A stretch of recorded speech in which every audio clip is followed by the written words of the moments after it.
বিভিন্ন জায়গা দিয়ে বিভিন্নভাবে অনেক ক্ষতিগ্রস্ত হয়েছে, ভেঙে গেছে। যদি দ্রুত এগুলোর কাজ না করা হয় তাহলে আমাদের রামগতি বেরিবেতা থাকবে না। এই স্পোর্ট যদি কোনো প্রকার বাদ ছুড়ে তাহলে 32,000 জনপদের আমরা যে বাসিন্দা আছি জলের তলে চলে যাবো। টোটাল রামগতি বাজার থেকে শুরু করি আপনার কোনো মানুষ স্বাভাবিকভাবে থাকতে তো পারবে না, এই এলাকায় ছেড়ে দিতে হবে।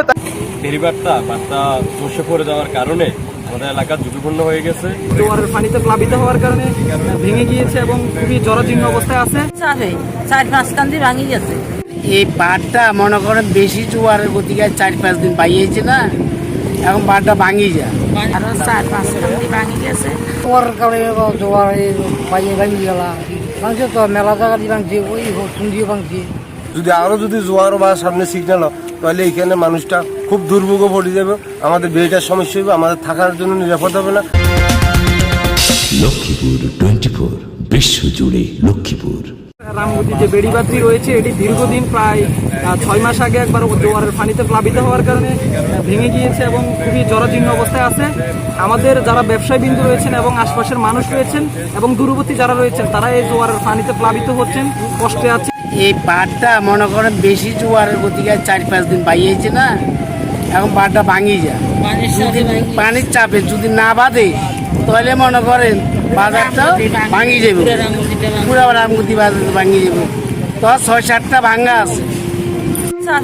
4-5 কান্দি ভাঙি গেছে। আমরা নদীতে 4 ভাঙা দিচ্ছি। অনকা আমরা যখন জায়গা বাসাও নাই যেন আমরা কোনো মানুষ এখন থাকবো, আমরা আতঙ্কিত হয়ে গেছি। 4বার নদীর জলের স্রোতে জোয়ারের স্রোতে 4বারে বেরি ভাঙি গেছে, আরো 4-5 কান্দি ভাঙি গেছে। যদি বান্ধা পরে তাহলে আমরা আর বনামে যাই খাইলো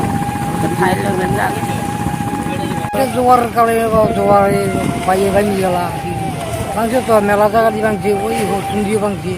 আঙ্গ তো সমস্যা পুরো সমস্যা হয়ে যাবে, মানে জমি জামা শেষ, বাড়িঘর শেষ,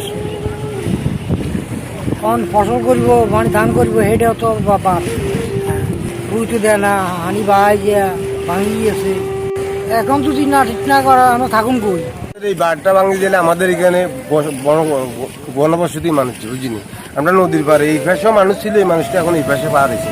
এই নদীটা কিছুদিনের যে খুব পরিমাণ জোয়ার ছিল, সিগন্যাল ছিল, সিগন্যাল কারণে এই বেড়িটা 5-6টা দিয়ে ভাঙি গেছে বুঝিনি। ভাঙি যাওয়ার পর দিয়ে এখন খুব মুখরা ঝুঁকিপূর্ণ আছে। এইভাবে এখন যদি বর্ষা অর্ধেক আছে, সামনে অর্ধেক বর্ষা আছে, যদি জোয়ার বা সামনে সিগন্যাল হয় তাহলে এইখানে মানুষটা খুব দুর্ভোগে পড়ে যাবে, আমাদের বেড়িটার সমস্যা হবে, আমাদের থাকার জন্য নিরাপদ হবে না, আমাদের বিশেষ সমস্যা হয়ে যাবে। আমরা চাই এই বারটা যে ভাবুক